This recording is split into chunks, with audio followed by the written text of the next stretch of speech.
Voilà, bienvenue à cette conférence sur la promotion immobilière et l'aménagement. On va parler des métiers de ces filières. Je suis heureux d'accueillir pour cela Jean-François Capillou, directeur Pitch Promotion Région Sud.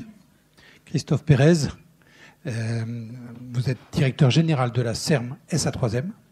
Madame Isabelle Pelletan, manager régional chez ACE. Et Philippe-Antoine Brouillard, directeur des opérations chez Vestia Promotion. Alors déjà, en première chose, pour un premier tour de table, pour que vous sachiez un petit peu qui sont ces 4 personnes qui sont là et qui vont vous parler, leur demander leur parcours, d'où ils viennent, ces gens-là. Bonjour, Jean-François Capillou, donc je suis directeur général de région sud de Montpellier pour Pitch Promotion. Mon parcours, aujourd'hui j'ai 54 ans, je fais ce métier depuis presque 30 ans, j'ai commencé, presque 30 ans je commence, avec une formation double de sciences éco et génie civil. Et mon parcours, c'est que j'ai fait 4 promoteurs, Pierre et Vacances, Louis Guillemot, j'étais directeur de patrimoine pour un groupe d'assurance, et puis Pitch maintenant depuis 7 ans à Montpellier. Monsieur Christophe Pérez. Bonjour, donc Christophe Pérez, je suis directeur général de la CERM, de la SA3M, les 2 sociétés d'aménagement de la métropole et de la ville de Montpellier. Donc mon parcours, alors tu as donné ton âge, alors j'ai 52 ans. Ça va être dur après. Désolé. Non, ça veut dire que les études sont assez loin, finalement, c'est pour ça, oui. Il y a quelques années. Bon, moi j'ai fait sciences éco, politique éco, aménagement du territoire, et j'ai fait l'école des directeurs de la Caisse des dépôts et consignations, ce qui fait qu'aujourd'hui je suis en réalité directeur de la CERM et la SA3M, mais mis à disposition d'une filiale de la Caisse des dépôts qui s'appelle la CET, dans les sociétés. Il y en a à peu près, je fais partie d'un groupe d'une centaine de directeurs qui sont dans toutes les sociétés d'aménagement, dans toutes les grandes villes de France. Mon parcours, j'ai commencé mon métier comme aménageur, comme chargé d'opération à la SEM 92, département des Hauts-de-Seine, pendant un nombre d'années assez important. Ensuite, je suis rentré dans ma région d'origine, dans le Béarn à Pau, où j'étais directeur adjoint. Ensuite, en 2008, je suis arrivé ici à Montpellier comme directeur général de la société d'aménagement de la région Aix-Languedoc-Roussillon. Et depuis 5 ans maintenant, depuis les dernières élections, directeur général sur Montpellier et la métropole. Voilà. Madame Aïs. Non, vous ne voulez pas. Si, je veux bien. Je croyais qu'on commençait plutôt à ma gauche. Bonjour, donc moi je suis Isabelle Pelletan, je suis directrice régionale adjointe de la région Occitanie pour le cabinet ACE, qui est un cabinet de recrutement, donc absolument pas dans les métiers de l'aménagement ou de l'immobilier. Notre particularité, c'est qu'on est un cabinet de recrutement spécialisé. Donc moi, pour ma part, ça fait 15 ans que je travaille avec des aménageurs, des promoteurs immobiliers, notamment, en tout cas que nous recrutons sur les métiers de la maîtrise d'ouvrage, et c'est pour ça que je suis là aujourd'hui. Mon parcours va peu vous intéresser, puisque ce qui vous intéresse aujourd'hui, c'est plutôt les parcours de ces messieurs. Mon âge non plus ne vous intéresse absolument pas. Voilà, donc je vais laisser la parole à mon voisin. Donc, bonjour, Philippe-Antoine Brouillard, Vestia Promotion, donc j'ai 33 ans. Et donc mon parcours, je suis ingénieur arts et métiers, donc l'école des ingénieurs qui regroupe 7 centres d'ingénieurs en France, et une double formation avec un diplôme de l'ESSEC en master spécialisé en immobilier. Donc mon parcours, j'ai fait 1 an chez Bouygues Immobilier Entreprise pour débuter, donc en pleine crise des subprimes, donc assez compliqué comme démarrage, mais notamment très intéressant puisque j'étais sur le chantier de la tour Bouygues Télécom et du siège de Microsoft France dans le 15e arrondissement de Paris, donc avec le siège de Bouygues Immobilier Entreprise, donc qui représentait 120 000 m² de bureaux, une tour de 23 étages, par exemple 10 ascenseurs, donc un chantier d'une conséquence assez importante et une équipe dédiée à ce programme. Donc tout de suite jeté dans le grand bain. Ensuite, 3 ans chez Bouygues Construction Habitat Social, toujours à Paris, donc sur un poste de chargé d'affaires, donc en montage et en conception-réalisation pour le compte des bailleurs sociaux et des collectivités. Donc ça pendant 3 ans. Après, j'ai fait un petit break. Je suis parti en tour du monde avec mon épouse pour découvrir ce qui se passait ailleurs, ce qui peut aussi être intéressant pour vous et pour l'ensemble des étudiants dans la salle. Et après, j'ai décidé de rejoindre l'entreprise familiale, donc Vestia Promotion, il y a 7 ans maintenant. Une entreprise, donc on le présentera tout à l'heure, où je vais passer les différents grades, donc en partant de responsable technique sur un chantier dans le dur, et en passant petit à petit responsable programme, et maintenant directeur des opérations depuis 1 an. Alors, pour démarrer cette table ronde, je vous propose d'avoir quelques chiffres un petit peu du métier de la promotion. Si Martine Puech qui veut bien présenter.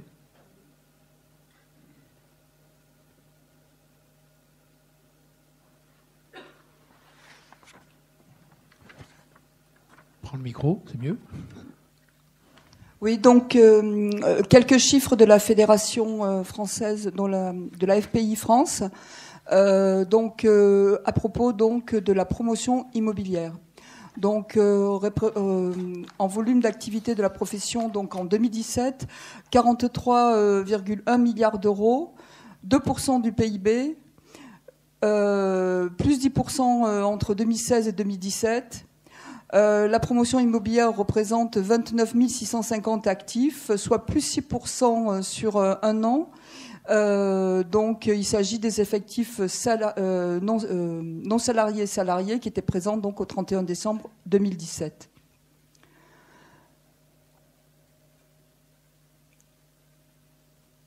Ensuite, donc, c'est une filière qui a de forts besoins en recrutement et qui intègre des compétences nouvelles. 89% des dirigeants envisagent de recruter dans les 3 ans à venir, dont 80% en CDI. Plus de 6300 embauches réalisées et 1480 créations nettes d'emplois à l'année, donc soit une croissance des effectifs de 6% par an depuis 2016. À savoir que 97% des salariés sont en CDI et que 55% des salariés sont des cadres.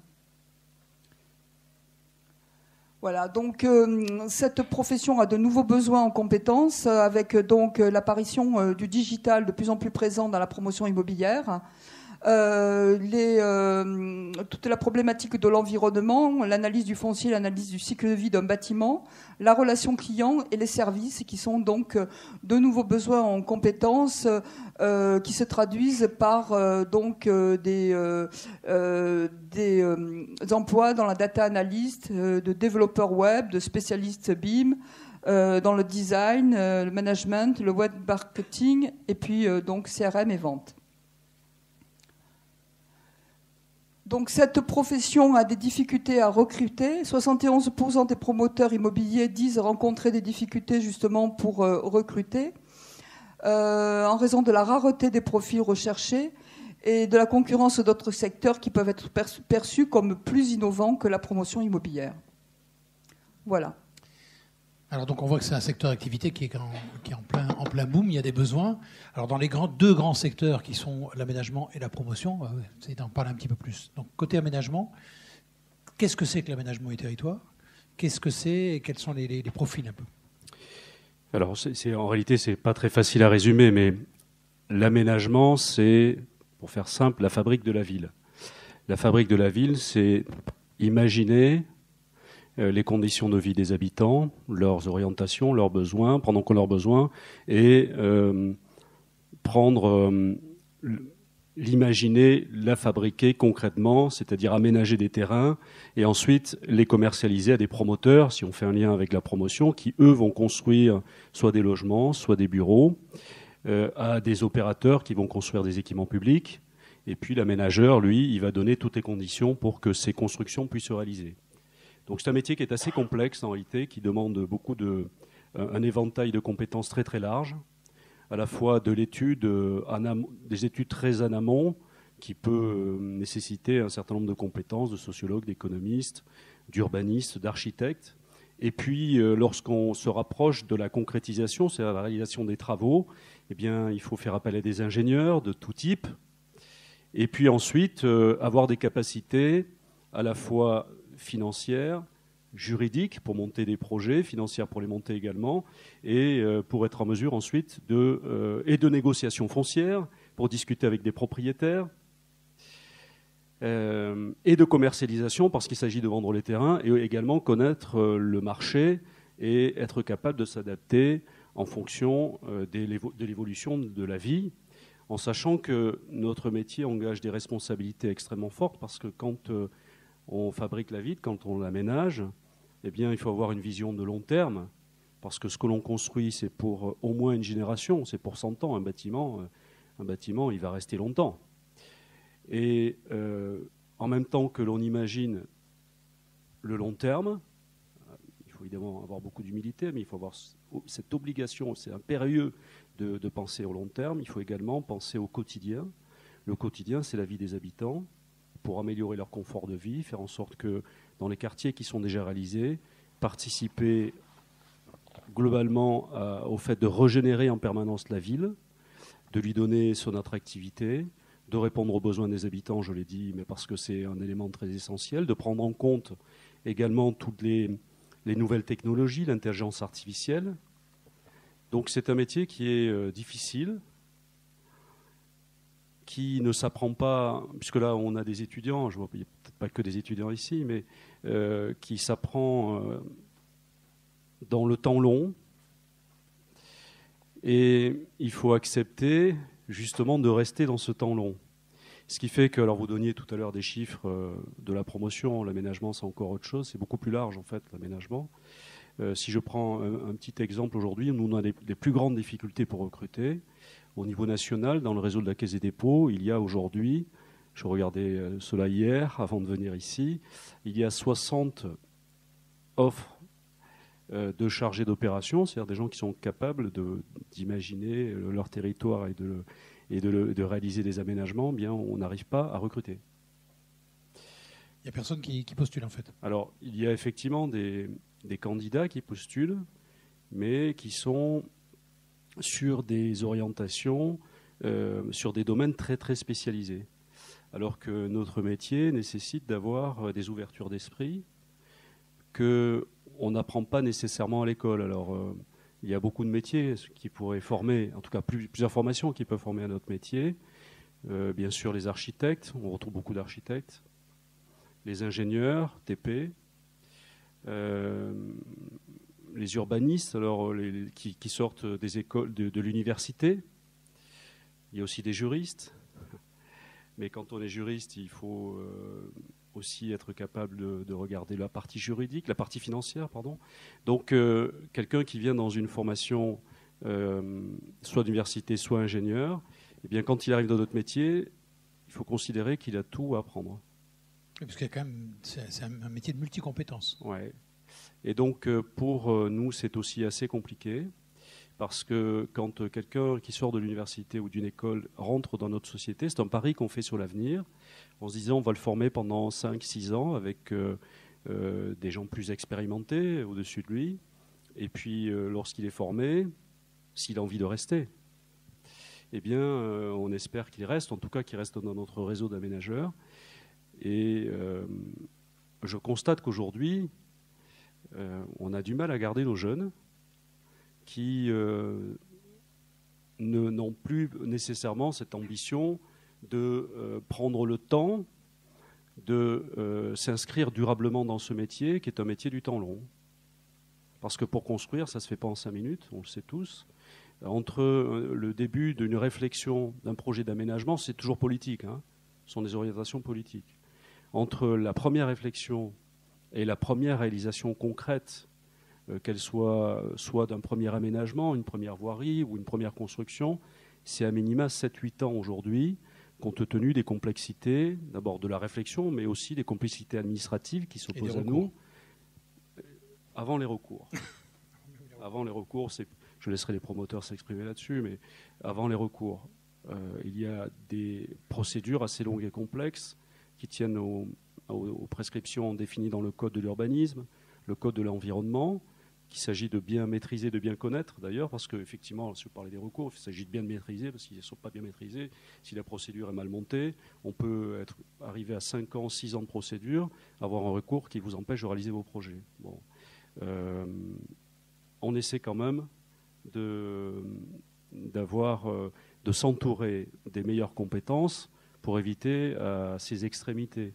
Donc il faut être très précis, très attentif quand on réalise ces projets. Donc avant qu'il se passe quelque chose, c'est bien 5-6 ans, voire 7 ans. Et puis ensuite, on commence à voir les premières réalisations, avec des compétences d'ailleurs qui sont différentes de celles qui sont très en amont pour la réflexion. Mais quand on arrive 7 ans après le début de la réflexion, on voit bien qu'aujourd'hui, le monde évolue d'une manière considérable. par l'intelligence artificielle, par les réseaux sociaux, etc., qui fait que 7 ans, ce qu'on a imaginé 7 ans avant, est évidemment très obsolète. Donc en fait, il faut se régénérer en permanence pour arriver à un projet qui puisse être conçu et qui puisse s'adapter. Donc, et puis ensuite, les choses se construisent. Ça, je prends l'hypothèse d'un projet très en amont. Et de plus en plus quand même, alors ça c'est peut-être plus... on voit plus le résultat plus rapidement, c'est le fait de régénérer la ville. Lorsqu'on réaménage, on réhabilite des grands quartiers, c'est le cas pour nous par exemple de la Mosson qui est en cours aujourd'hui, ou d'autres quartiers dans la ville. Bon, mais là on voit déjà un peu plus rapidement les actions que l'on peut mener, mais entre le début de la réflexion, les premiers dossiers, ça reste toujours 5 ans. Voilà. Donc je pense que la difficulté pour nous, et peut-être des jeunes que je vois beaucoup, d'abord mes enfants, c'est être capable de rester aussi longtemps pour voir les premières réalisations. Alors évidemment, on peut intégrer et être déjà sur des projets concrets et pouvoir les réaliser. Il ne reste pas moins que travailler sur des projets concrets, c'est avoir tout l'éventail que j'évoquais tout à l'heure, juridique, financier, économique, technique d'ingénieur, de sociologie, etc., de philosophie même d'ailleurs, de la philosophie de la ville. C'est ce qui fait que ce métier est passionnant quand même. Il est passionnant, mais il faut accepter de vouloir s'y investir pleinement. Oui, c'est un métier qui prend en totalité, parce que c'est à la fois aussi de la vision, réfléchir sur la vision d'avenir. Est-ce qu'il y a une différence entre promoteur privé, enfin aménageur privé et aménageur public, ou est-ce que c'est le même métier en fait, à une dimension peut-être plus large? Alors, moi, je vais apporter une réponse là-dessus parce que je pense que, pour le coup, alors très clairement, nous, on a distingué au niveau du recrutement, et ça, je pense que c'est important de le dire pour rejoindre ce que dit Christophe Pérez, on a distingué les recrutements en maîtrise d'ouvrage, promotion immobilière, et les métiers sur les recrutements sur les métiers de l'aménagement. Donc, on a vraiment fait une scission puisqu'on n'est pas tout à fait sur les mêmes typologies de profils, parce qu'on n'est pas sur la même temporalité. Donc ça, je pense que c'est vraiment important de le souligner. Et je te rejoins complètement quand tu dis que la temporalité, c'est une dizaine d'années. Pour nous, il y a une vraie différence entre un aménageur privé et un aménageur dit parapublic, entre guillemets. Parce que dans un cas, il y a quand même une impulsion politique initiale, avec une idée qui est une idée aussi de globalité, d'aménagement de la ville, de bien vivre de ses habitants. Et de l'autre côté, il y a une idée qui est une idée initialement financière. Donc ça change un petit peu la donne quand même. Les temporalités sont un petit peu différentes aussi parce qu'on fait plus de lotissement chez un aménageur privé. Par contre, en termes de typologie de profil, on a des transversalités. C'est-à-dire que nous, on a des gens du privé qui vont chez les aménageurs publics et inversement. C'est peut-être pas les mêmes dimensions aussi de projet, non ? Bon, ouais. Alors, Montpellier est très particulier dans son... Je vais essayer d'être plus précis comme ça. Voilà. Pour que... ouais. Alors, si je voulais répondre au public-privé, moi je considère qu'aujourd'hui, les collectivités ayant de moins en moins de moyens financiers, de toute façon, la collaboration publique et privée est permanente et que dans la complexité des projets que nous imaginons, on ne peut pas faire autrement que de travailler ensemble.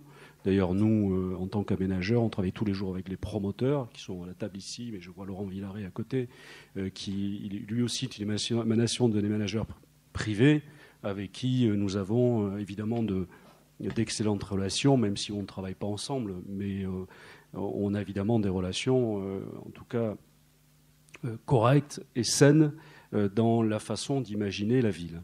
Peut-être pour être plus concret par rapport à ce que je disais, si je décris ce que nous faisons avec la CERMLS en 3e, ça va peut-être vous permettre de voir un petit peu l'étendue de ce métier.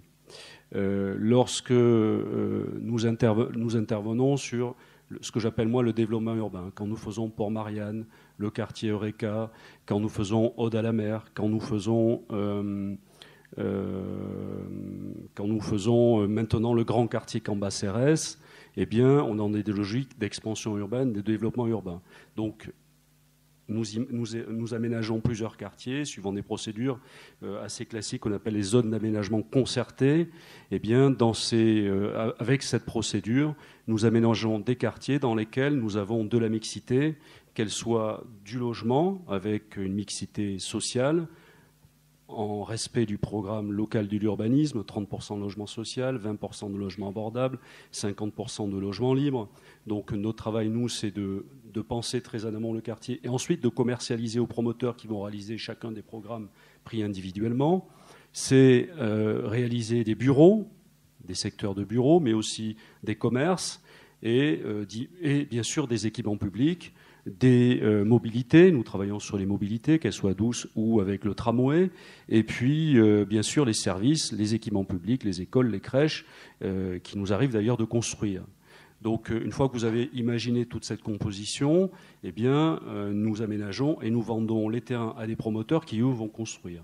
Voilà. Ça, c'est l'expansion urbaine. Ensuite, on travaille sur le renouvellement urbain. Le renouvellement urbain, il prend deux formes.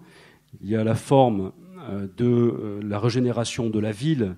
Lorsque nous sommes dans Grand Cœur, dans la ville ancienne, nous achetons des immeubles insalubres. Alors c'est un travail de fourmi et très très fin.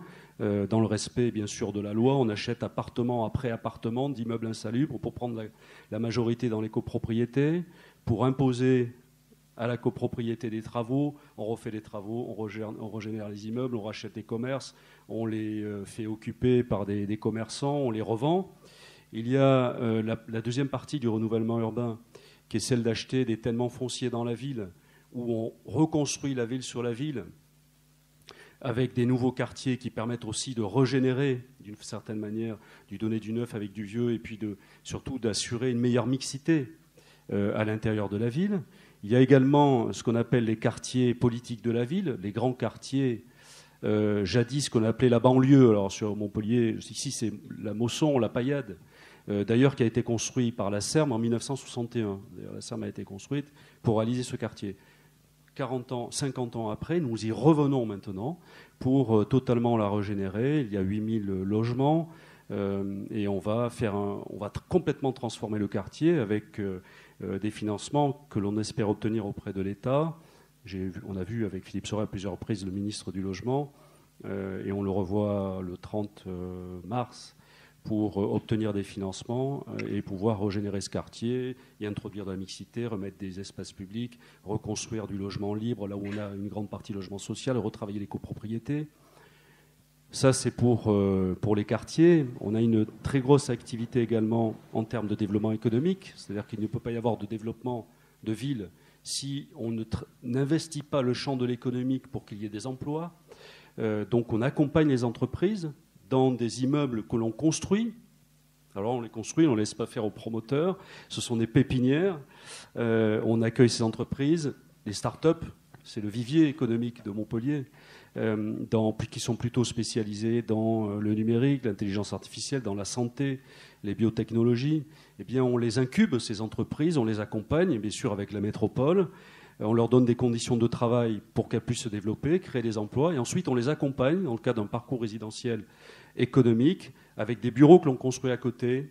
On en a une dizaine, plus de 100 locataires, pour qu'elles puissent continuer à se développer et créer des emplois. Et dans la complexité de ce schéma et d'organisation de la ville, on est aussi dans la construction d'équipements publics.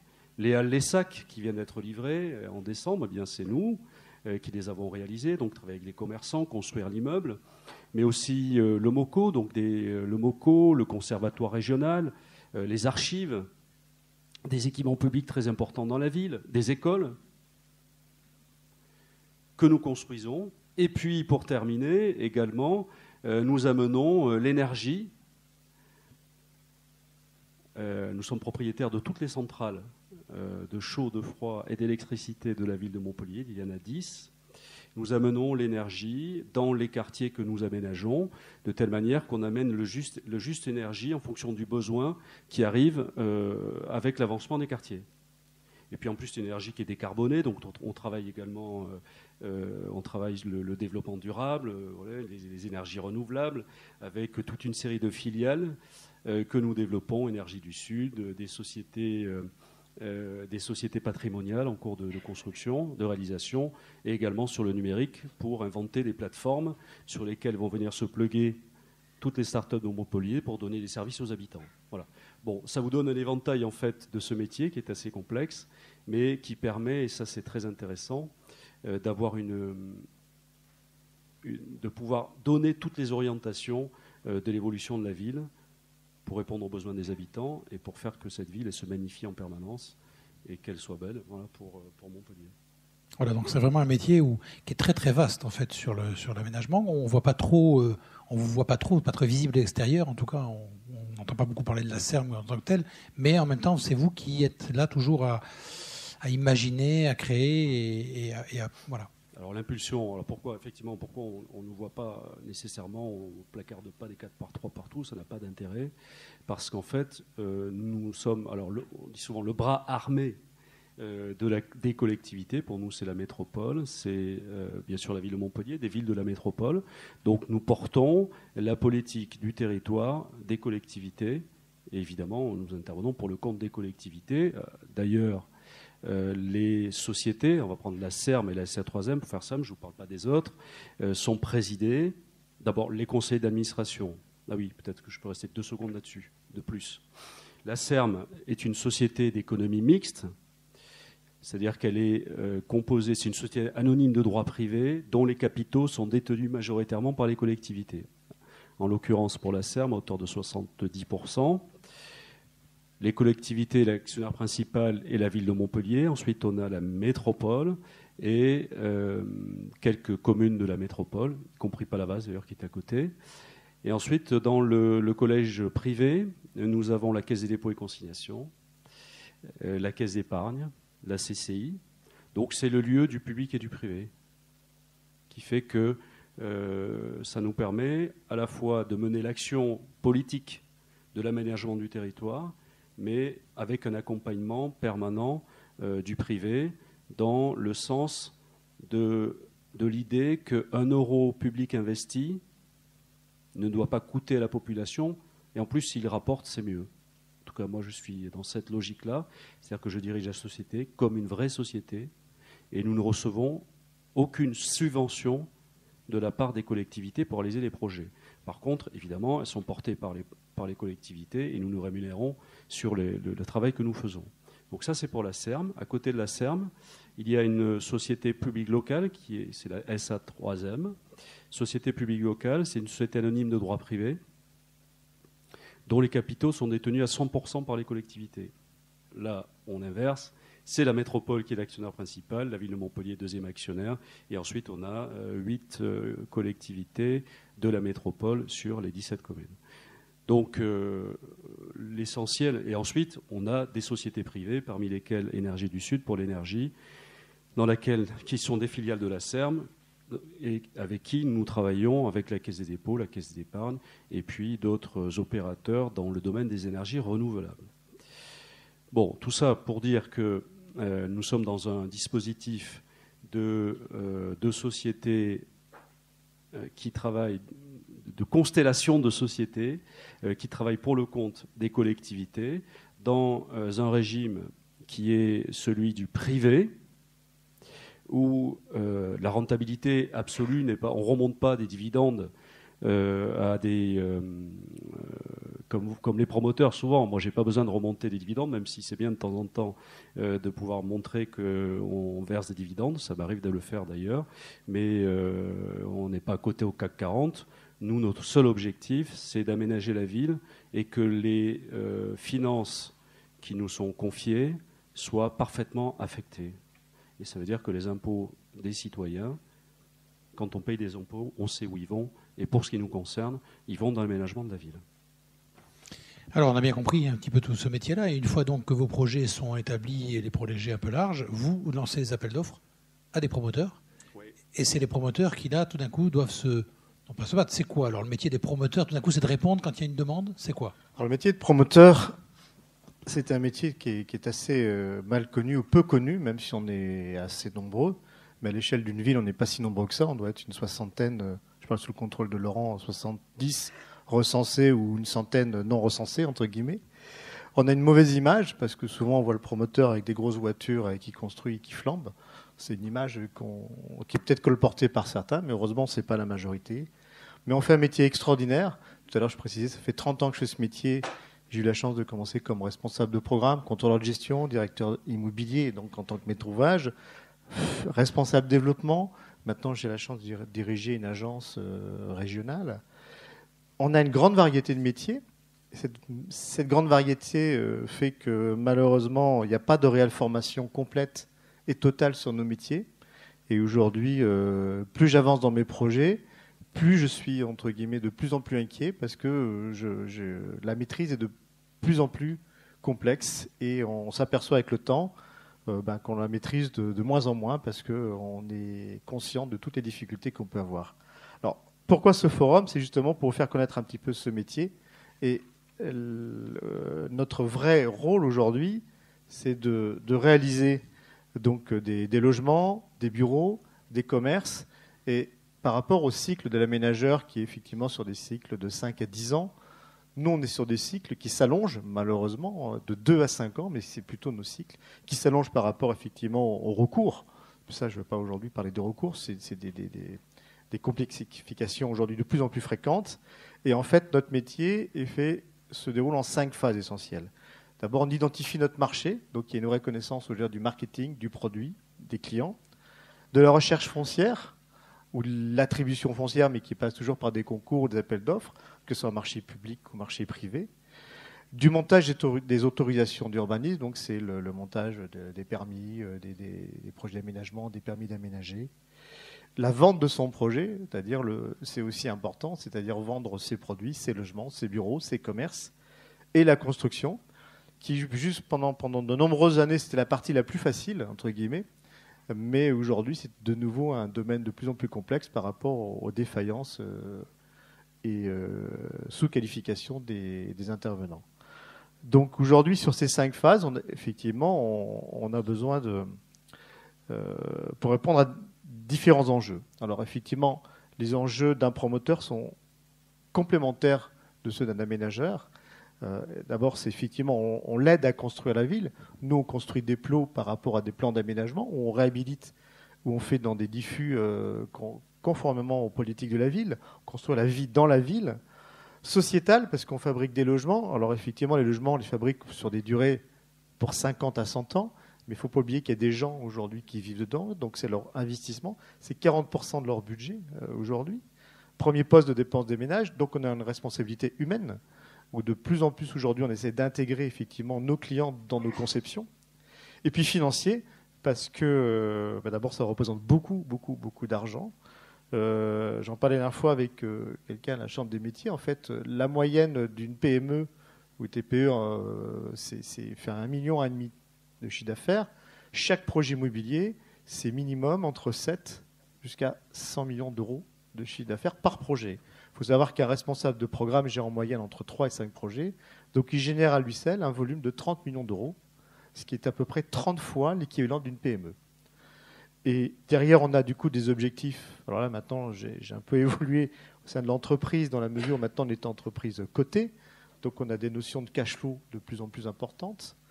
Et la facilité aujourd'hui d'un grand groupe par rapport à un petit groupe, c'est qu'on a des besoins de trésorerie de plus en plus lourds, parce que les projets sont de plus en plus longs. Donc c'est pendant des années, pendant 1 an, 2 ans, 3 ans, 4 ans, on travaille ce qu'on appelle les trésoreries négatives. C'est-à-dire on avance des fonds, on paye les salariés avant que les premiers euros reviennent. Mais en fait, les premiers euros ne reviennent que quand l'opération est totalement terminée. C'est-à-dire la marge d'un promoteur se fait généralement sur les 2 ou 3 derniers logements. Oui, ce qu'il faut savoir quand même. Voilà, ça c'est important. Donc nos interlocuteurs, c'est là où un petit peu nos interlocuteurs, ils sont très variés. Et en même temps, ce sont nos partenaires. Nos premiers interlocuteurs, c'est les clients. C'est-à-dire aujourd'hui, si je suis présent au salon, c'est pour connaître les clients, pour voir qui achète, quels sont leurs profils, qu'est-ce qu'ils veulent, qu'est-ce qu'ils ne veulent pas, qu'est-ce qu'ils aiment, qu'est-ce qu'ils n'aiment pas. Les notaires, les avocats. Alors les avocats aussi bien en droit de l'urbanisme qu'en droit des affaires, qu'en droit public. Les experts comptables, les élus, les collectivités locales, les architectes, les bureaux de contrôle, les bureaux d'études, les géomètres, les propriétaires, que ce soit les propriétaires privés. Donc la négociation autour d'une table très très tard le soir, plusieurs fois. Ça existe encore, c'est de plus en plus rare, mais ça existe encore. Les propriétaires publics, que ce soit des SEM ou des collectivités locales diverses, les syndics, les agents immobiliers, les entreprises, les banques, les entreprises, toutes sortes d'entreprises, parce qu'on dialogue aussi bien avec le plâtrier que l'entreprise de grosses œuvres, quel que soit le corps d'État, et on est obligé de plus en plus encadrer tous ces métiers. Et toute notre difficulté aujourd'hui, c'est que le promoteur, c'est plutôt un chef d'orchestre. Je dis souvent, il n'a aucune compétence et toutes les compétences, parce qu'il doit surtout être l'expert transversal de tous ces métiers. C'est-à-dire au niveau de l'urbanisme, il doit pouvoir comprendre quand on lui explique que c'est un plan d'urbanisme avec les enjeux. Dans l'art de construire, il doit pouvoir dialoguer et écouter l'architecte ou le recadrer si derrière c'est complètement pas en phase avec à la fois son projet, son budget, au droit, parce qu'aujourd'hui on est de plus en plus impacté par des clients de mieux en mieux informés sur leurs droits. Donc nous on doit être de plus en plus précis au cadre du commerce. Il faut d'abord être commerçant pour être promoteur. Si on n'a pas vendu son projet, le projet ne se fera pas. À la finance, beaucoup d'entre nous viennent du monde de la finance parce qu'aujourd'hui, un projet économique, c'est un vrai projet entreprise avec des charges, beaucoup de charges, et puis une recette, mais des recettes qu'il faut bien maîtriser. Et du coup, pour ça, il faut être aussi également gestionnaire. Alors, du coup, nos métiers aujourd'hui, la promotion, ils sont assez variés. On n'est pas que ingénieur, on n'est pas que financier, des développeurs fonciers, du directeur développement, on a des commerciaux. Alors il y a des commerciaux qui sont plus B2B ou des commerciaux plutôt financiers. On a des responsables de programme, mais le mot responsable de programme veut dire plusieurs métiers. Il y a des attachés de programme, des gestionnaires, des directeurs de programme, des directeurs d'opération. On a des responsables techniques qui sont des personnes qui sont là en transversal. On a des contrôleurs de gestion, des responsables juridiques. Et puis après, on a des managers d'entités. Et selon la taille, ils s'appellent directeur d'agence, régional, général, ça dépend. Sur Montpellier, aujourd'hui, par exemple, chez Pitch, on est une vingtaine. Au sein du groupe Pitch, on est 170. Et au sein du groupe Alterair, on est près de 2000. Donc ça donne différentes échelles d'activité. Et du coup, nos attentes aujourd'hui, elles sont assez compliquées. Parce qu'un peu comme l'aménageur, on a des problèmes de profil complexes et qui évoluent avec les nouvelles technologies. On est évidemment en recherche d'ingénieurs, mais aujourd'hui plutôt généralistes, pour qu'ils puissent s'adapter et qu'ils ne soient pas que monoformation, de juristes, de financiers. On a également des gros besoins en finance aujourd'hui, de gestionnaires, parce qu'il faut gérer aussi l'ensemble des logements, des commerciaux. C'est souvent aujourd'hui des métiers qui sont peu reconnus, alors que sans les commerciaux, on n'existe pas. Et c'est souvent des voies parallèles pour entrer dans ce métier, que ce soit de la vente assise, que ce soit de la vente debout. Et puis, on a aussi des architectes qui intègrent aujourd'hui dans nos métiers aussi. Parce que plus on a... Ils ne sont pas là pour faire des projets, ils sont là pour faire des projets. Et surtout, il ne faut pas fabriquer en interne. Nous, on n'est que vraiment des organisateurs et des architectes des projets, mais pas du projet, et des urbanistes. Donc aujourd'hui, on est surtout là, c'était un petit peu la demande que j'avais faite au niveau de la fédération, c'est de créer aujourd'hui une dynamique, parce qu'on a un vrai sujet, un vrai souci de manque de candidats motivés, parce que des candidats non motivés, on en a, mais des candidats motivés. La compétence, on parle souvent avec le cabinet de recrutement, on n'a pas des attentes très précises sur le profil ou sur le type de diplôme. On est plutôt sur des profils, on va dire généralistes qui sont capables de rentrer dans le métier. Alors parfois, on a des attentes très précises sur un directeur technique avec telle formation. Mais aujourd'hui, notre métier, c'est vraiment un métier de généraliste qui s'ouvre aujourd'hui sur une complexité de plus en plus lourde et avec des délais de plus en plus longs. Et ce qui nous caractérise aujourd'hui, nous, promoteurs, on va dire parmi les majors, c'est que nos métiers sont de plus segmentés. Alors, chez Pitch, pour l'instant, on a encore la chance d'avoir qu'on appelle des responsables de programme qui intègrent le métier dès le dépôt du permis jusqu'à la phase de livraison. Mais dans des groupes similaires, les métiers sont très segmentés, où le poste de responsable de programme, par exemple, c'est plusieurs métiers. Il y a la partie montage, il y a la partie réalisation, il y a la partie livraison et après la partie SAV. Et là, je vais laisser la parole à Philippe Antoine, qui lui est plutôt dans l'intégration par rapport à la taille de l'entreprise. Voilà, sur un groupe plus petit, comment ça se passe? Est-ce que c'est les mêmes problématiques? Alors, du coup, c'est pour rejoindre les propos de Jean-François. C'est vrai que ma recherche d'emploi a été un peu plus récente puisque c'était une dizaine d'années, mais j'ai rencontré d'énormes difficultés par la diversité des promoteurs finalement et des dénominations de postes au sein des promoteurs. Donc, on disait chez les promoteurs nationaux justement cet aspect segmenté qui fait qu'un responsable développement chez Pitch ne se fera pas les mêmes choses qu'un responsable développement chez Bouygues Immobilier ou chez un local. La difficulté en plus, c'est que chez un promoteur local, chaque promoteur est unique. Et juste pour faire une petite parenthèse sur Vestia, Vestia Promotion, c'est une société familiale. Donc mon père l'a créée il y a 25 ans. Quand j'ai rejoint il y a 7 ans, on était sur un volume d'opérations d'1 ou 2 opérations par an avec 50 logements par an. On était 6 salariés. Aujourd'hui, on est 19 salariés, 250 à 300 logements par an.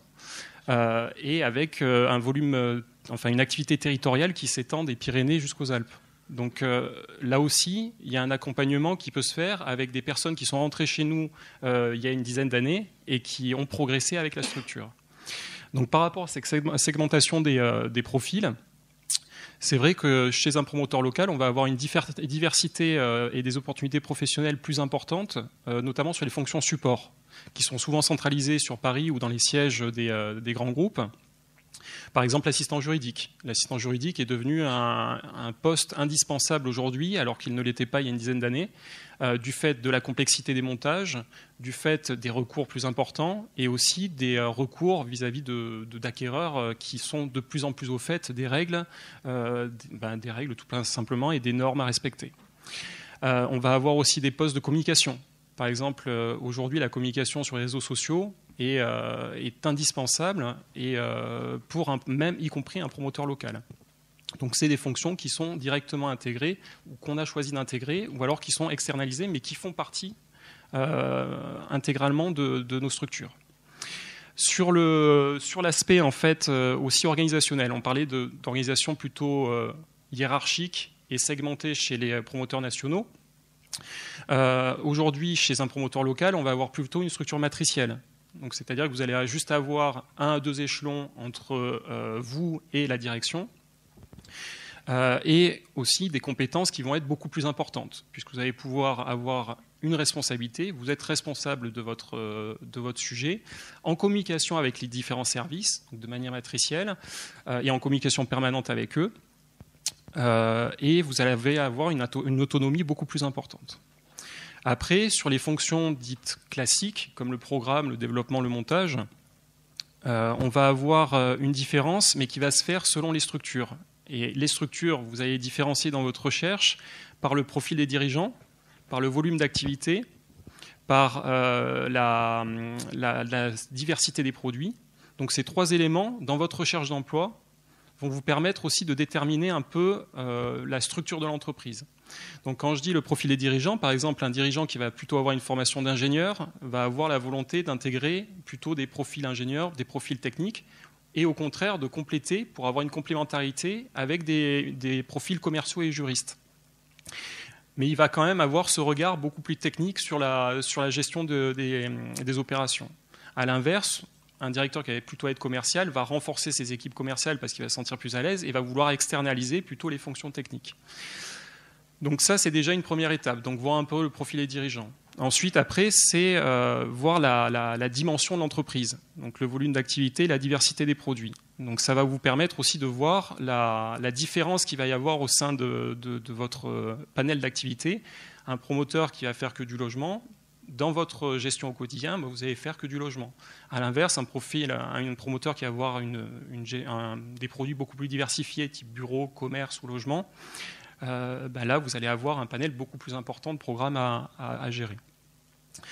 Donc, en tout cas, sur cette différence entre promoteurs nationaux et promoteurs locaux, il y a aussi l'état d'esprit, en fait. Si vous vous sentez plutôt à l'aise dans une fonction hiérarchique et dans une organisation hiérarchique, pour évoluer de manière, dans votre carrière, pour évoluer d'abord en assistant responsable programme, directeur de programme et directeur d'agence, c'est sûr que les grands groupes sont plutôt faits pour vous. À l'inverse, il y a un profil plutôt entrepreneurial. vous allez peut-être vous sentir un peu à l'étroit au bout d'un moment chez un promoteur national. Donc il y a les deux profils différents aussi par rapport à ça. Donc considérez dans votre recherche d'emploi le profil du dirigeant, si vous vous concentrez sur un promoteur local, et le type d'activité, et en parallèle, votre état d'esprit et comment vous voulez évoluer aussi dans votre carrière. Sachant que ce n'est pas parce que vous partez chez un promoteur national que la bascule n'est pas possible, et inversement. Donc voilà, c'était un peu le tour. Alors, on voit bien qu'en même temps, il n'y a pas un métier de promoteur ou d'aménageur. Donc pour vous, en cabinet de recrutement, ça doit être particulièrement compliqué, parce que les jeunes qui sortent d'école, ils sortent avec un type de formation, et on voit bien que c'est du multitâche. Moi, par rapport à ce qui a été dit, je partage et pas toujours. C'est-à-dire que c'est très... dans des villes comme Montpellier, la différenciation promoteur local, promoteur national, elle n'est pas aussi nette. Parce qu'on a eu une crise il y a une dizaine d'années maintenant, on peut en parler, qui a complètement chamboulé et les métiers de la promotion et la taille des agences. Les promoteurs nationaux, qui étaient effectivement extrêmement structurés, avec des directions du développement, des directions de programme, des directions commerciales, qui avaient des directions techniques en dessous des directions de programme pour suivre, se sont séparés d'une partie des métiers pour alléger les agences pour des raisons économiques. Et en fait, aujourd'hui, on a plutôt deux types de structures. On a des promoteurs nationaux qui se sont restructurés en effectivement séparant un petit peu les métiers, mais ça existe aussi chez des promoteurs régionaux. J'en ai un en tête qui a complètement segmenté ces métiers. Et on a des structures, des promoteurs nationaux qui ont des agences de taille très légère, entre 10 et 20 collaborateurs. Je pense que Pitch est un exemple concret de ça, où en fait, quand on vous regarde tous les deux, vous avez des tailles, dans un cas d'agence et dans l'autre cas, effectivement, de structures qui sont quasiment comparables. Et du coup, je dirais que l'agilité qu'on va demander, intellectuelle qu'on va demander aux collaborateurs, elle sera à peu près similaire. Ce qui va beaucoup changer, et là je vous rejoins complètement, c'est le process. C'est-à-dire que le process interne, le reporting interne, les modes de fonctionnement interne vont être beaucoup plus cadrés, structurés dans une structure nationale. Et pour le coup, on va être sur des circuits décisionnaires beaucoup plus courts sur une structure locale, donc des capacités de réaction et d'investissement peut-être plus rapides. Mais ça a été aussi le cas chez des promoteurs nationaux qui étaient des vrais promoteurs de métier et pas des financiers comme on en a connu. Donc très clairement, pour moi, nous, quand on recrute pour un promoteur, déjà, on ne va pas du tout chercher le même type de profil d'un promoteur à l'autre. Et quasiment... Après quelques années, je ne vous parle même plus de formation initiale, c'est beaucoup plus une question d'état d'esprit, de culture personnelle. Et c'est la même chose en aménagement. Et je pense que ça, c'est ressorti de vos 3 interventions. Si vous voulez réussir dans ces métiers-là, avancer dans ces métiers-là, quelle que soit la voie que vous choisissiez, c'est-à-dire de l'entrée du foncier à la commercialisation, en passant par le programme ou la technique, c'est plus votre capacité à être curieux, à aller chercher l'information, à être agile intellectuellement, à interagir de manière intelligente avec des acteurs politiques, avec des propriétaires fonciers, avec des individus, et à réfléchir de manière assez créative et concrète votre projet, votre métier et votre interaction qui va faire la différence. Et nous, aujourd'hui, on a la chance d'avoir beaucoup de promoteurs et d'aménageurs qui nous font confiance sur Montpellier. On est très très discret parce qu'on intervient vraiment en sous-marin. On ne fait pas du tout de chasse de tête. On accompagne des mobilités. Le marché est extrêmement contraint. Jean-François le disait, il y a 70 promoteurs à peu près. Tu confirmes? Oui, Laurent? Un peu moins? Bon, 60, 70. Donc en fait, on accompagne beaucoup les personnes qui sont en poste parce que tout le monde se connaît. Ce milieu-là est très très petit, mais on va surtout réfléchir à un projet. Il y a des personnes, moi, que j'ai rencontrées à un moment donné, qui m'ont dit voilà, j'ai cette idée-là, je voudrais rejoindre cette idée-là de la promotion, et on s'est parlé pendant 2 ans, 3 ans, et le jour où on a eu l'opportunité, on s'est dit tiens, en termes de culture personnelle, d'état d'esprit, d'envie, de volonté d'imaginer les projets et de concevoir le métier, là on y est. Donc là effectivement on va rappeler et on va accompagner. Mais au-delà de l'aspect compétences techniques, la maîtrise d'ouvrage reste un métier de maîtrise d'ouvrage et donc d'intelligence relationnelle, de multicompétences, de chef de projet. C'est la même chose en aménagement. Alors en aménagement, il faut en plus avoir une notion de patience extrêmement importante, puisque la temporalité des projets, c'est effectivement, elle est doublée ou triplée par rapport à la promotion, puisqu'on est sur une dizaine d'années. Ah oui, mais là... bon.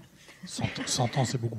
Voilà, c'est beaucoup. Après, le paysage montpelliérain, il faut le dire, et ça, je voulais aussi le souligner aujourd'hui, est extrêmement spécifique. Vraiment extrêmement spécifique. Christophe ? Bon, évidemment, je suis tout à fait d'accord avec ce que dit Isabelle, puisque le métier, que ce soit de promoteur ou d'aménageur, évidemment, c'est pas le même, tout le monde l'a compris, hein, mais ce que tu disais sur les compétences qui sont nécessaires pour faire ce projet, pour faire ce métier, vous les avez parfaitement décrits, tous les deux, ou tous les trois, pardon. Quand même,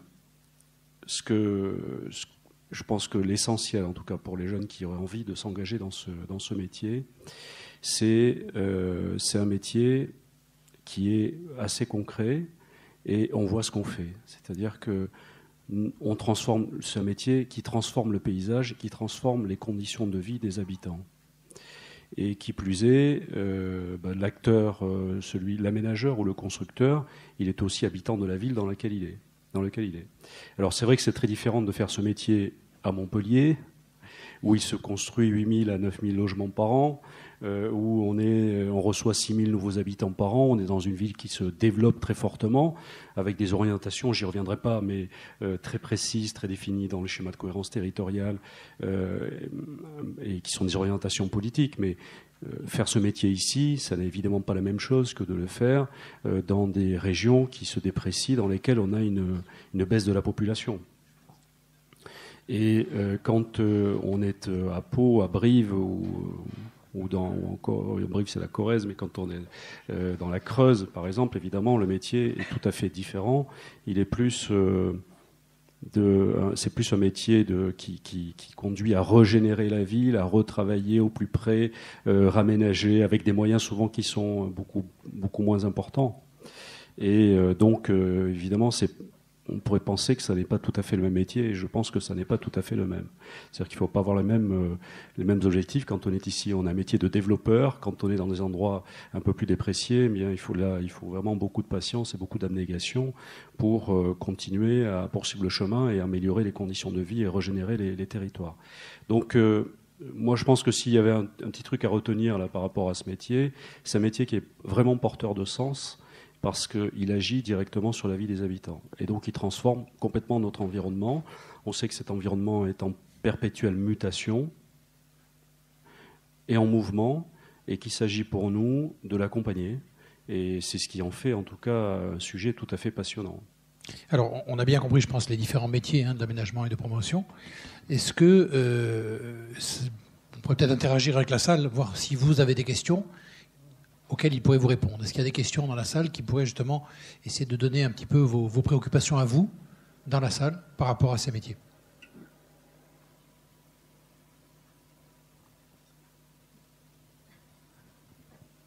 Ou alors peut-être qu'ils vous ont tout dit déjà. Et vous avez répondu à toutes les questions, à toutes les questions qui pouvaient se poser. Alors, pas de questions, même pas sur les salaires, sur rien du tout. Donc, Alors... C'est vrai qu'on n'a pas abordé la question des salaires. Alors Il y a Laurent Villaret qui aurait une question. Non, c'est pas une question. C'est Moi, je venais pas du tout de ce milieu-là. Moi, je suis ingénieur dans les biotechnologies à la base. Non, rien à voir.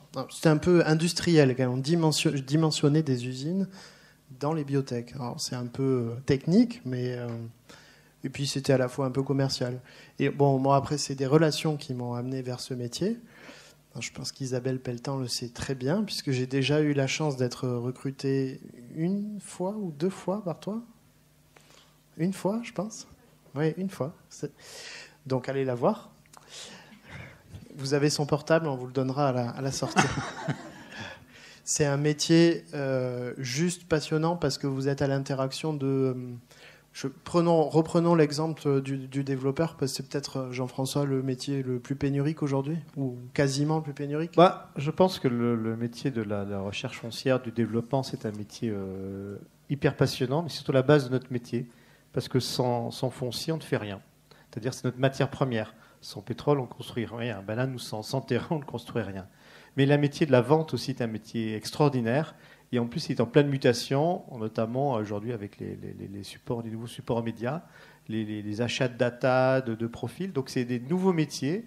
Et je dirais volontairement, et je caricature, la construction, c'est l'acte le plus simple de notre métier. Le plus dur, c'est aujourd'hui de bien identifier notre foncier, de bien identifier notre cible de clients en termes de produits, qu'est-ce qu'ils veulent. Et après, aujourd'hui, c'est d'arriver à le vendre. Après, il faut maîtriser la partie construction. Je n'ai pas dit qu'il ne fallait pas la maîtriser, mais c'était la partie la plus simple encore il y a quelques années. Et pour rejoindre un peu ce que dit Laurent, c'est que ce métier aujourd'hui, tout le monde aujourd'hui, c'est un métier en termes de salaire. J'en dis quand même un mot.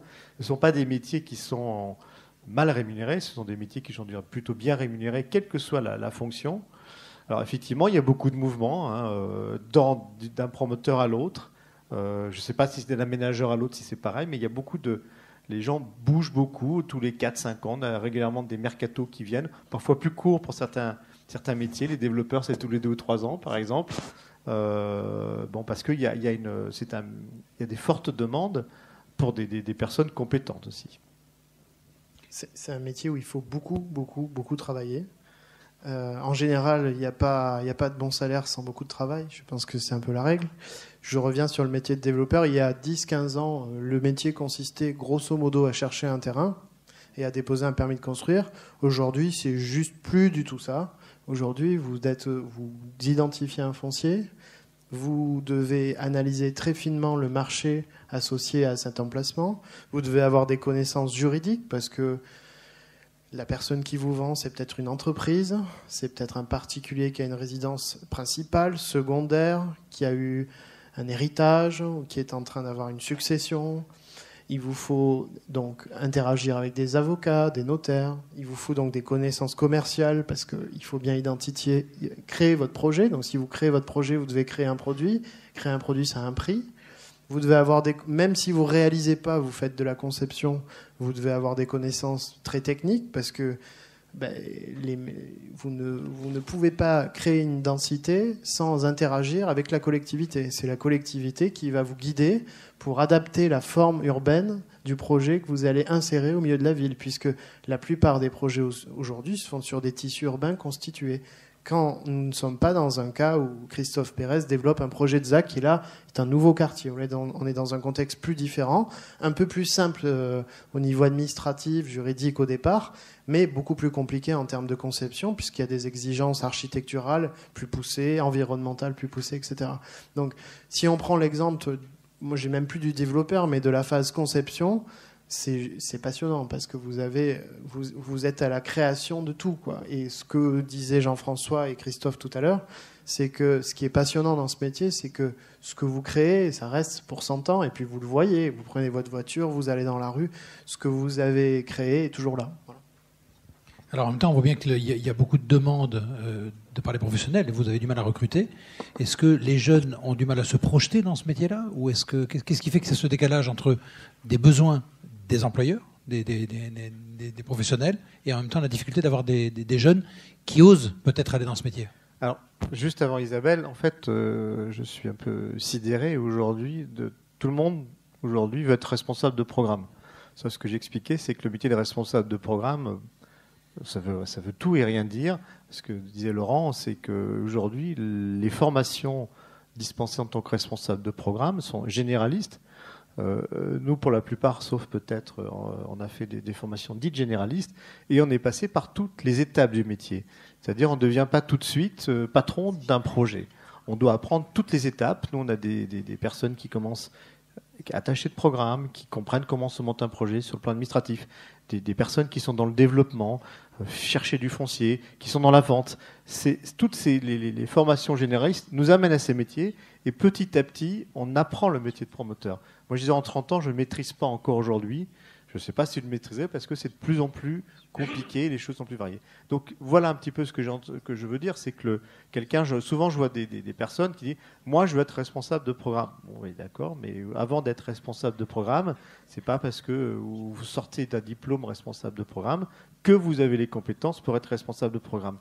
Et c'est souvent ce qu'on échangeait avec Isabelle sur les personnes qu'on peut voir aujourd'hui, quoi. Alors, tout à fait. C'est un métier d'apprentissage un peu long.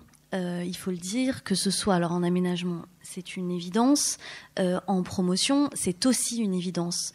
Donc il y a quand même, c'est très, très difficile parce que la génération d'aujourd'hui va très vite surtout, et cette notion de patience, elle est un petit peu longue à entendre. Hein. Moi je vois aussi avec mes enfants.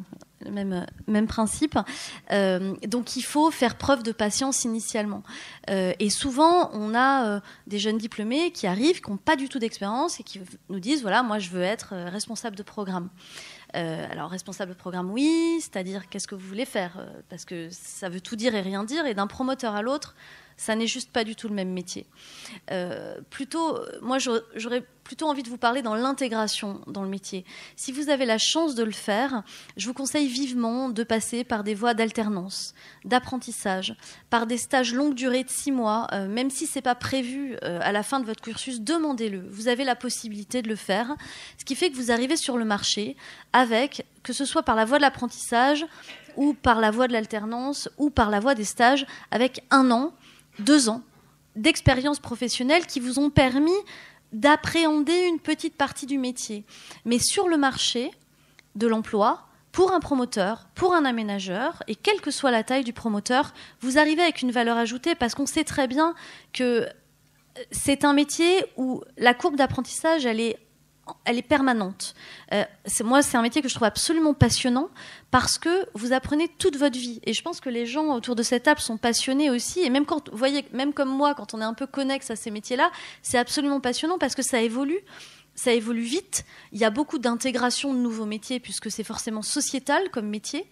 Mais du coup, on ne peut pas arriver avec juste une formation et dire, voilà, je veux être responsable de programme. Il faut prendre un peu son mal en patience, donc essayer de passer par des voies professionnalisantes. C'est vraiment important. Sur les notions de rémunération, je vais y revenir parce que je sais que c'est un sujet qui est cher à tout le monde. Je vous invite vraiment, nous on publie tous les ans une étude de rémunération. Alors, elle est tout secteur d'activité.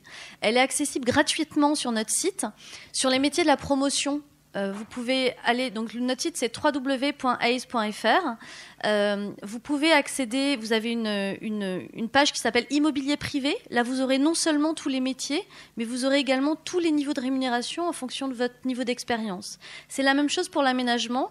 Alors, chez nous, elle est sur la page public-parapublic. Un petit peu plus global comme terme, mais vous aurez accès à tous les niveaux de rémunération de manière très précise par rapport à ce que nous, on fait comme recrutement, ACE, en France, sur votre secteur d'activité. Je ne sais pas si j'ai répondu à la question. Pas que la rémunération, hein, je veux dire quand même, c'est un point important, mais il faut déjà avoir envie de faire ce métier. Moi, personnellement, j'ai voulu faire ça à 14 ans. Bon, j'ai eu cette chance de pouvoir faire ça depuis toujours, mais c'est d'abord la volonté de construire, de réaliser et d'échanger, de vendre. C'est un ensemble assez complexe je pense que la vision que l'on a de notre métier, en tout cas, il évolue beaucoup. Quand il y a 20 ans, on était peut-être dans des visions un petit peu différentes où on se disait on va faire une carrière. On arrivait quelque part, on disait on va faire une carrière, même s'il y a 8 ans d'apprentissage, on va plus ou moins vite en fonction de son ambition. Mais en tout cas, on se projetait.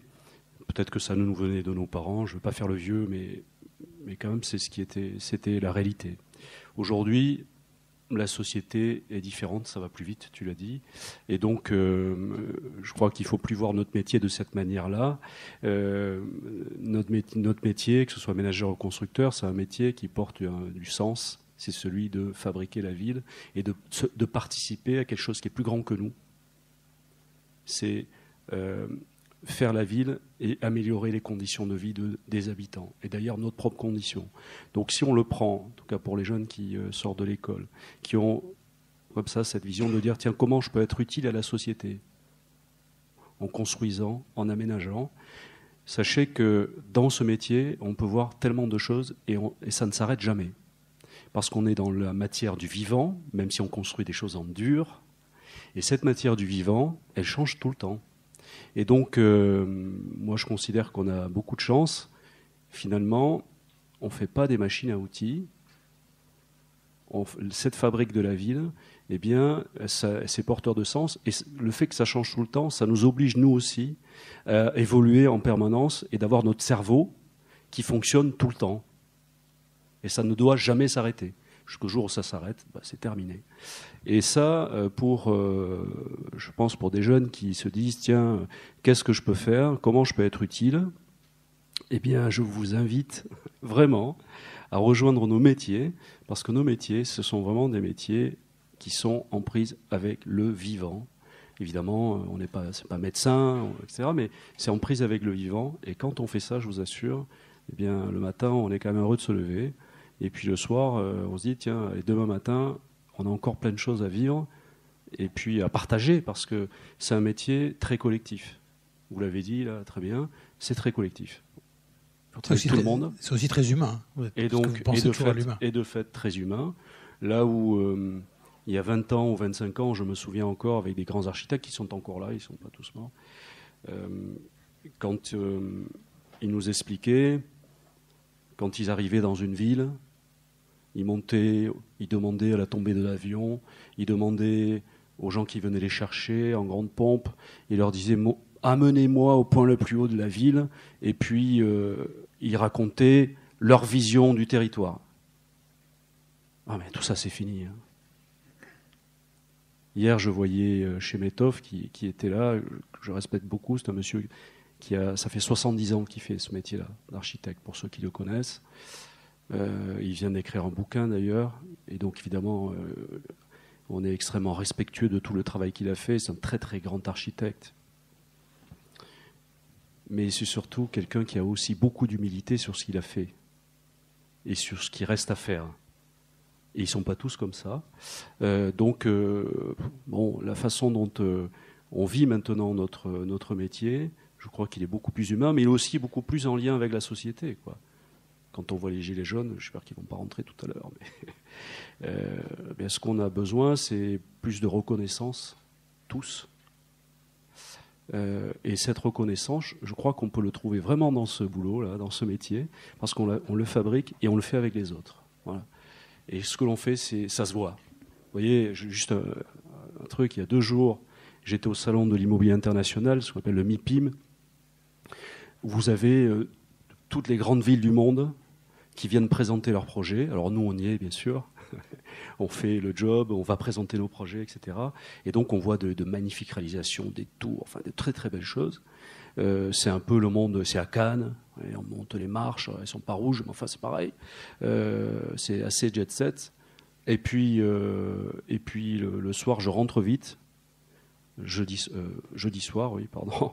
Je rentre vite parce que avec Philippe Sorel, on a une réunion de quartier, une réunion de quartier avec les habitants du quartier des Cévennes qu'on va réhabiliter, rénover. Oui.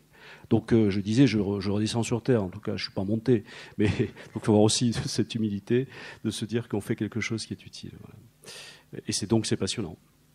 Juste pour conclure, parce que Christophe a évoqué Paul Chemetov. Paul Chemetov, c'est quelqu'un qui a 92 ans aujourd'hui, qui se déplace régulièrement encore sur Montpellier et qui, en parlant d'humilité, on en discutait il y a quelques temps puisqu'on a un projet avec lui à Montpellier aujourd'hui. Il dit, moi j'ai une chance extraordinaire à 92 ans, c'est de pouvoir reconstruire ce que j'ai fait il y a 50 ans. Parce que je me suis trompé. Et je n'ai pas fini de construire. Voilà, ça c'est le maître mot, un peu l'humilité. Hein. Voilà, l'humilité de vos métiers aussi. C'est passionnant, mais il faut garder cette notion-là. Et alors, pour accompagner un petit peu aussi cette recherche, cette demande d'emploi, la FPI a mis en place une plateforme pour un peu aider et pour essayer de vous accompagner. Je vais vous en parler très rapidement parce qu'on n'a plus beaucoup de temps. Donc, la FPI France a mis en place une plateforme qui s'appelle promoteurdetalent.fr. Vous avez des petits flyers sur vos tables. Cette plateforme s'adresse aussi bien elle est destinée à valoriser donc le métier de la promotion immobilière. Elle s'adresse aussi bien aux promoteurs qu'aux candidats et aux écoles. Donc, vous pouvez à la fois les promoteurs immobiliers de la Fédération des promoteurs immobiliers uniquement peuvent déposer des offres d'emploi, de stages, de contrats en alternance, comme vous parliez donc tout à l'heure. Gérer l'espace de recrutement, avoir accès à un vivier de candidats et informer sur les métiers de la promotion immobilière. Les candidats, eux, vont avoir une base d'offres d'emploi, de stages, de contrats en alternance, découvrir les promoteurs immobiliers, vont découvrir également toutes les facettes de ce métier dont on a parlé cet après-midi, s'informer sur les métiers et valoriser leurs profits et se faire connaître.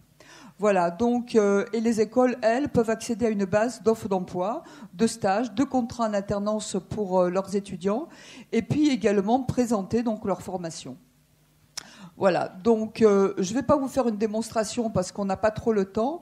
Je vous invite à aller sur cette plateforme, à déposer vos offres, vos CV, vos candidatures, vos lettres de motivation. Vous pouvez également mettre des vidéos pour présenter.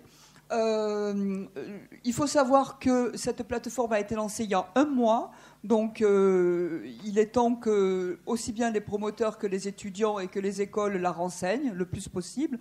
Donc il n'y a pas pléthore d'offres en ce moment, mais il y en aura de plus en plus. Voilà, je vous invite à y aller. Vous avez tous le flyer. Je suis à votre disposition pour vous montrer un petit peu plus avant de partir, si vous voulez. Mais je pense que vous trouverez ça. C'est très, très, très facile à manipuler. Donc ça, c'était sur le côté national. Au niveau local. Mais c'est au niveau local également. Oui, bien sûr. Au niveau local, l'idée aujourd'hui, c'est de générer une dynamique entre guillemets d'échange entre le monde de la promotion de l'aménagement avec ceux qui veulent intégrer.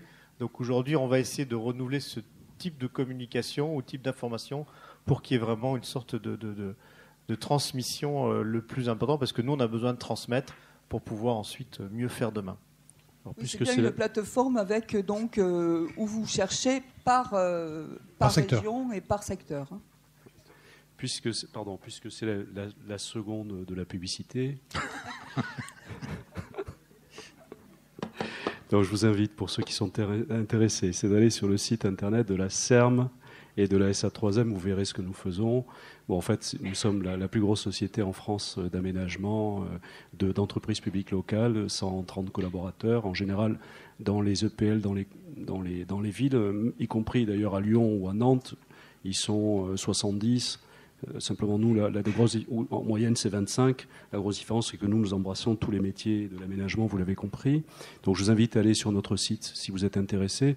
Vous pouvez aller également sur le site de la SET, Société de conseil d'expertise des territoires, qui est la filiale de premier rang de la Caisse des dépôts et consignations dans le champ de l'aménagement. Vous pouvez également sur le site de la Fédération des entreprises publiques locales. Je suis élu au conseil d'administration au niveau national, et également, pour ceux qui sont intéressés par l'aménagement de façon plus globale, sur le site du Club Ville Aménagement, j'en suis le vice-président, qui regroupe les directeurs généraux des plus grosses sociétés d'aménagement dans les grandes villes les grandes métropoles de la France, et les établissements publics d'aménagement, parce que ce métier on peut le faire dans beaucoup de secteurs très différents. Donc Club Ville Aménagement, Fédération des entreprises publiques locales, la SET, Société centrale d'équipement des territoires, SCET, et puis allez voir notre site CERM SA3M, vous verrez ce que l'on fait sur Montpellier en tout cas. Et vous verrez certainement de beaux films et de belles images qui vous permettent de voir comment les projets se construisent au fil du temps. Voilà.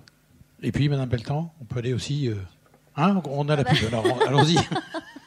Allez sur le site de Hays, hays.fr, et là, vous aurez toutes nos offres d'emploi. Et sinon, vous avez Thelma Gauchou, qui est notre consultante en maîtrise d'ouvrage, qui se situe là, qui pourra répondre à vos questions également. Merci. Voilà, n'hésitez pas, c'est un métier où il y a plein d'avenir, en tout cas. Merci beaucoup à tous les quatre. Merci à vous d'être restés sur cette conférence-là. Merci.